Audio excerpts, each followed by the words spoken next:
Welcome to exam नगरी। आप सभी भाई बहनों के लिए हम फिर बिहार प्राथमिक शिक्षा भर्ती से संबंधित एक सूचना जो बिहार राज्य के निवासी और अन्य राज्य के जो भी भाई बहन हैं उनके लिए बहुत ही महत्वपूर्ण सूचना है। कृपया आप अगर वीडियो में नए हैं तो उससे पहले आप सभी भाई बहन चैनल को सब्सक्राइब कर बेल आइकन दबा दें, जिससे आपको सूचनाएं व नोटिफिकेशन मिलता रहे। क्योंकि मैं हमेशा कहता हूं कि चाहे छोटी हो या बड़ी सूचना, अगर वो आपको सही समय पर मिल जाती तो वो सूचना आपके लाभदायक होती है। अगर आपको वो सूचना बाद में मिलती है तो सूचना कोई महत्व नहीं होता, क्योंकि टाइम उसका निकल गया होता है।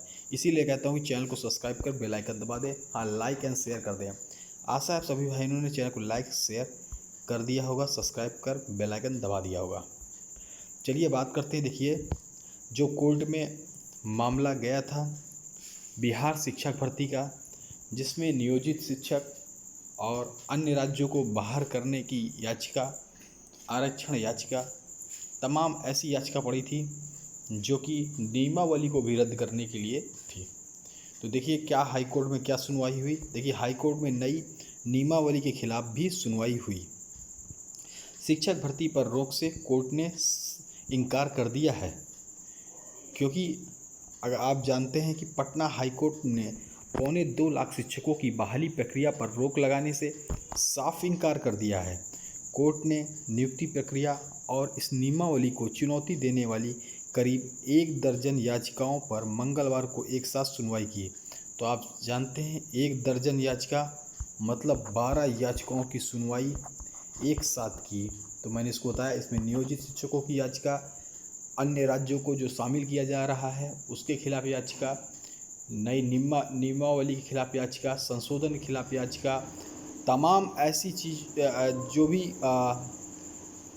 संशोधन है उनके खिलाफ याचिका थी। तो आप देख सकते हैं कि करीब 1 दर्जन याचिकाओं पर मंगलवार को करीब एक साथ सुनवाई की गई। मुख्य न्यायाधीश न्यायमूर्ति विनोद चंदन और न्यायमूर्ति पार्थ सारथी की खंडपीठ ने सुनवाई के बाद आदेश दिया है कि आवेदकों की ओर से अधिवक्ता दीनू कुमार, अभिनव श्रीवास्तव, बसंत कुमार चौधरी ने कोर्ट में पक्ष रखा। अधिवक्ताओं ने कोर्ट को बताया कि 2.25 लाख शिक्षकों की बहाली के लिए बिहार राज्य शिक्षक नियुक्ति, स्थानांतरण, अनुशासनिक कार्रवाई व सेवा शर्तें नियमावली 2023 की वैधता को चुनौती दी गई है। उनका कहना था कि वर्ष 2006 में शिक्षकों की बहाली के लिए नियमावली बनाई गई थी, फिर वर्ष 2008 में, फिर 12 और फिर 2020 में नियमावली लागू की गई। इसके तहत प्रदेश में शिक्षकों की नियुक्ति की गई। इन सभी नियमावली को समाप्त कर नई नियमा लागू कर दी गई। उनका कहना था कि पूर्व के नियमों के तहत स्कूलों में शिक्षकों की नियुक्ति का अधिकार पंचायत और पंचायत समिति, जिला परिषद और नगर पालिका में हाथ में था।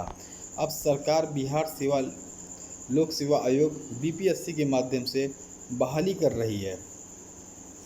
उनका कहना है कि पंचायतें, पंचायत समिति, जिला परिषदों व नगर पालिकाओं के शिक्षकों की बहाली का अधिकार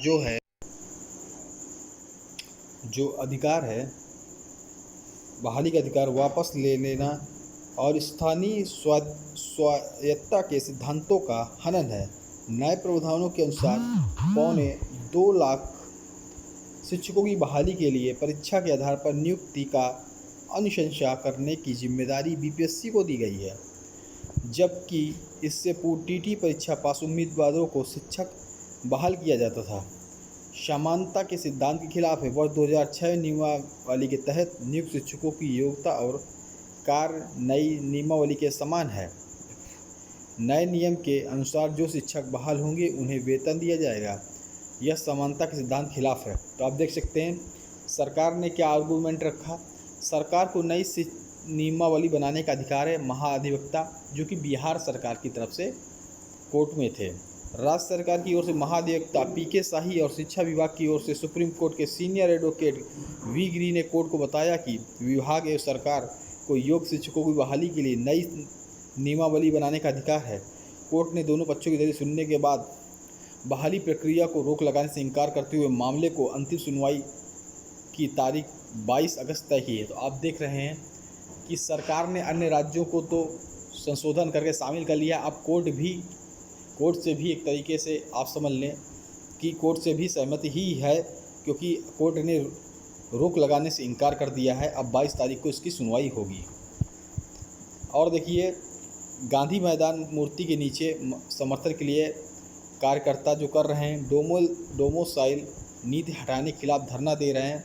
अखिल विद्यार्थी परिषद पटना महानगर की ओर से डोमोसाइल नीति हटाने के खिलाफ मंगलवार को मूर्ति के पास एक द्विदिवसीय धरना दिया गया। परिषद की ओर से एक मांग पत्र डीएम को सौंपा गया। कहा गया, शिक्षक बहाली में डोमिसाइल नीति को बदलना तकनीकी रूप से गैरकानूनी, इसके लिए बिहार के युवाओं को अवसर कम होंगे।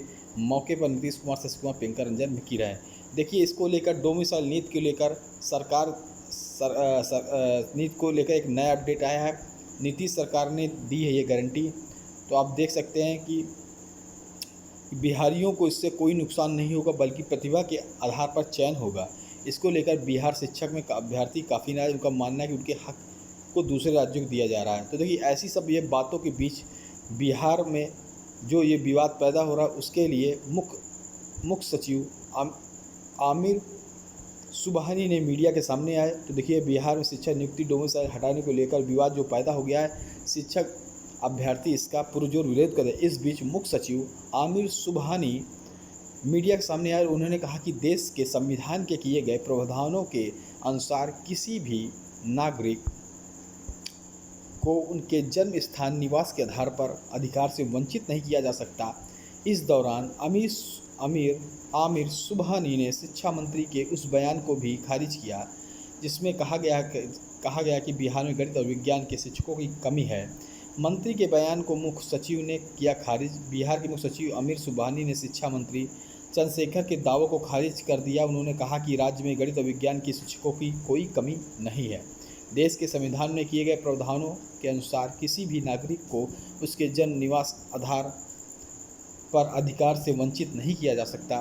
डोमिसाइल विवाद पर मुख्य सचिव सुबहानी और शिक्षा विभाग के अपर मुख्य सचिव के पाठक ने प्रेस कॉन्फ्रेंस किया। बिहार में मुख्य सचिव ने कानून का भी हवाला दिया। एक तरीके से उन्होंने कानून के भी पक्ष में बात रखी कि दरअसल हाल में ही बिहार सरकार ने शिक्षकों की नियुक्ति नियमावली में संशोधन किया है। अब बिहार के स्थायी निवासी होने की शर्त तो हटा दी गई है।